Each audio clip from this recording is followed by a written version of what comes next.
Praise the Lord. கர்த்தரும் இரட்சகருமாகிய இயேசு கிறிஸ்துவின் இனிதான நாமத்திலே வாழ்த்துகிறேன். கர்த்தர் உங்களை ஆசீர்வதிப்பாராக. கிருபையா இந்த நாளை காண செய்த தேவாதி தேவனுக்கு ஸ்தோத்திரம் உண்டாவதாக. எரேமியா தீர்க்க தரிசன புஸ்தகம் 33வது அதிகாரம் 14வது வசனம். இதோ நாட்கள் வரும் என்று கர்த்தர் சொல்லுகிறார். அப்பொழுது நான் இஸ்ரவேலின் குடும்பத்துக்கும் யூதாவின் குடும்பத்துக்கும் சொன்ன நல் வார்த்தையை நிறைவேற்றுவேன். நாம் ஆராதிக்கக்கூடிய தேவன் வார்த்தைகளால் நம்மோடு கூட பேசுகிறவர் மட்டுமல்ல, நம்மோடு கூட அந்த பேசின வார்த்தையை நிறைவேற்றுகிற ஒரு தேவனாக இருக்கிறார். நாம் வேதத்திலே பார்க்கும் பொழுது 1 ராஜாக்கள் புஸ்தகம் 8வது அதிகாரத்திலே அதனுடைய 56வது வசனத்தின் பிற்பகுதியிலே பார்க்கும் பொழுது அவர் தம்முடைய தாசனாகிய மோசேயை கொண்டு சொன்ன அவருடைய நல் வார்த்தைகளில் எல்லாம் ஒரு வார்த்தையானாலும் தவறி போகவில்லை என்று வாசிக்கிறோம். மோசேயை கொண்டு கர்த்தர் சொன்ன வார்த்தைகளில் ஒரு வார்த்தை கூட என்ன செய்யவில்லை, தவறி போகவில்லை. எல்லா வார்த்தைகளும் நிறைவேறி இருக்கிறது என்று நாம் இங்கே பார்க்கிறோம். அதே அதிகாரத்தில் 24வது வசனத்தில் வாசிக்கும் பொழுது, தேவரீரின் தகப்பனாகிய தாவீது என்னும் உம்முடைய தாசனுக்கு செய்த வாக்குத்தத்தத்தை காத்தருளினீர், அதை உம்முடைய வாக்கினால் சொன்னீர், இந்நாளில் இருக்கிறபடி உம்முடைய கரத்தினால் அதை நிறைவேற்றினீர்.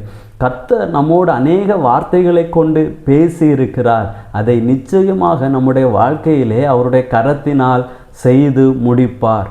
அவர் நம்முடைய வாழ்க்கையிலே நம்மோடு கூட வார்த்தைகளை கொண்டு பேசுகிறவர் மட்டுமல்ல, அவர் குறித்த நாளிலே அந்த வார்த்தையை நம்முடைய வாழ்க்கையிலே நிறைவேற்றுகிறவராக இருக்கிறார்.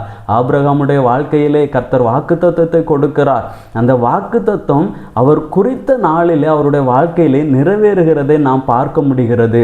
ஆனால் அந்த வாக்குத்தத்தத்தை கொடுத்த பொழுது ஆபிரகாமினுடைய சூழ்நிலையை ஆபிரகாம் பெரிதாக பார்க்கவில்லை. அந்த வார்த்தையை விசுவாசிக்கிறார். விசுவாசித்து கர்த்தருடைய சமூகத்தில் நிற்கிறதை நாம் பார்க்க முடிகிறது. தொடர்ந்து கர்த்தரோடு பேசுகிறதை நாம் பார்க்க முடிகிறது. ஆனால் அந்த சூழ்நிலையை தாண்டி கர்த்தர் அவருடைய வாழ்க்கையில் அந்த நன்மை செய்கிறதை நாம் பார்க்க முடிகிறது. கர்த்தர் ஆபிரகாமோடு கூட பேசும் பொழுது ஆபிரகாமுடைய சூழ்நிலை எப்படி இருக்கிறது? சாராளுடைய கர்ப்பம் செத்ததாக இருக்கிறது. அதாவது அந்த இடத்துல அந்த வார்த்தை நிறைவேறுவதற்கு வாய்ப்பு இல்லாத ஒரு சூழ்நிலை. ஆனால் வார்த்தையை சொன்னது கர்த்தர்.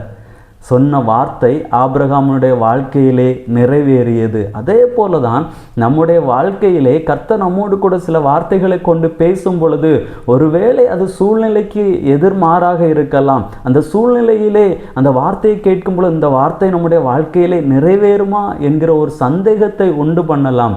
ஆனால் கர்த்தர் நம்மோடு கூட பேசுகிற வார்த்தை நிச்சயமாக நம்முடைய வாழ்க்கையிலே நிறைவேறும். உங்களுடைய சூழ்நிலையை நீங்கள் பார்க்காதிருங்கள். அந்த சூழ்நிலையிலே கர்த்தரை பாருங்கள். கர்த்தர் கொடுத்த அந்த வார்த்தையை பாருங்கள். அந்த வார்த்தையை பிடித்து கொண்டு தேவ சமூகத்திலே நில்லுங்கள். கர்த்தர் நிச்சயமாக அந்த வார்த்தையை நம்முடைய வாழ்க்கையில் உங்களுடைய வாழ்க்கையில் அதை நிறைவேற்றுவார். ஜெபிக்கலாமா?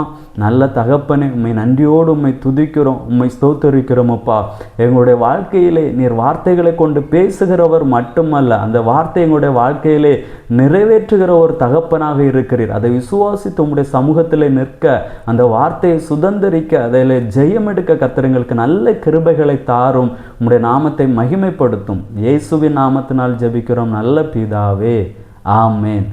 God bless you.